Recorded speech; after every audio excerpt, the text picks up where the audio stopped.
warahmatullahi wabarakatuh.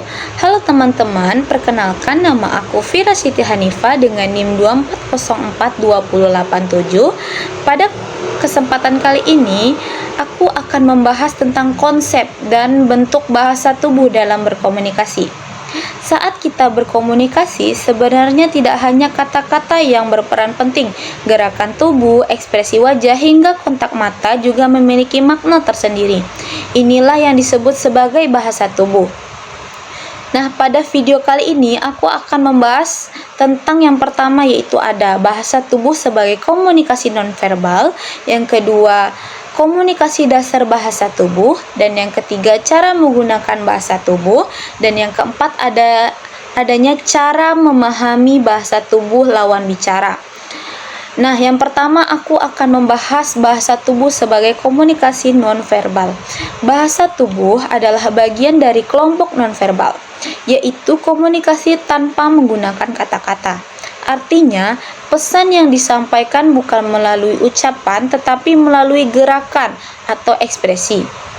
Contohnya, tersenyum. Hal ini menunjukkan rasa senang.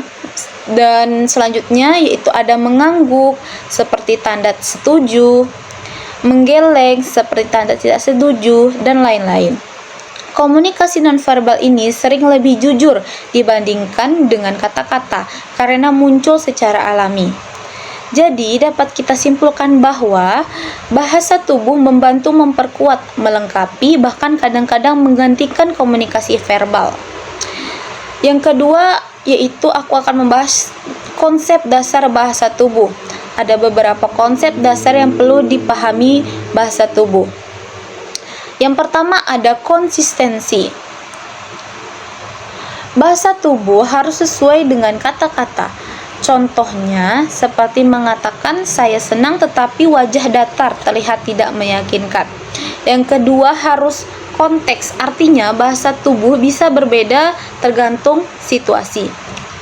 Contohnya seperti menyilangkan tangan di tempat dingin, ini menandakan karena kedinginan bukan marah.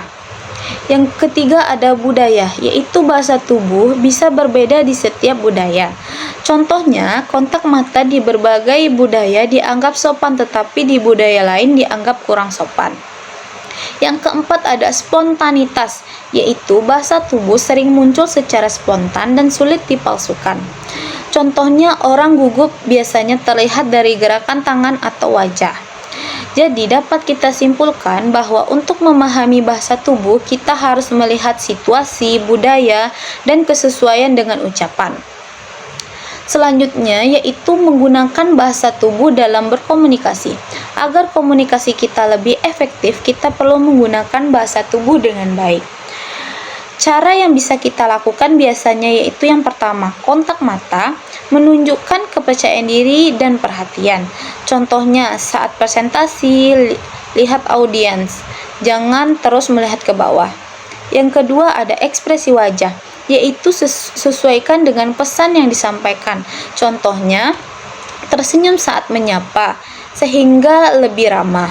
Yang ketiga ada gestur atau gerakan tangan, yaitu dapat membantu memperjelas penjelasan.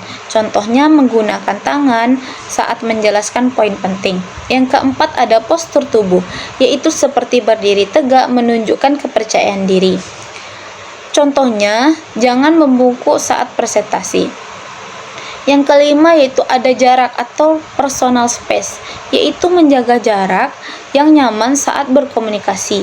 Contohnya tidak terlalu dekat agar tidak membuat orang lain risih. Jadi dapat kita simpulkan bahwa bahasa tubuh yang tepat bisa membuat komunikasi lebih jelas, menarik, dan meyakinkan. Selanjutnya yaitu ada memahami bahasa tubuh lawan bicara. Selain menggunakan bahasa tubuh, kita juga perlu bisa membaca bahasa tubuh orang lain. Kenapa hal ini penting? Karena kita bisa memahami perasaan atau respon mereka tanpa harus menunggu mereka berbicara. Beberapa hal yang bisa kita perhatikan yaitu dapat kita perhatikan dari ekspresi wajah. Contohnya wajah tegang, mungkin tidak setuju atau tidak nyaman. Yang kedua yaitu kontak mata. Contohnya seperti menghindari kontak mata, bisa karena malu atau tidak percaya diri. Yang ketiga ada gerakan tubuh, contohnya seperti bergerak atau sering bergerak atau gelisah. Hal ini menandakan tanda gugup. Yang keempat ada sikap tubuh. Contohnya condong ke depan berarti tertarik, bersandar ke belakang berarti kurang menarik. Tetapi hal ini tidak langsung dapat menilai satu gerakan saja.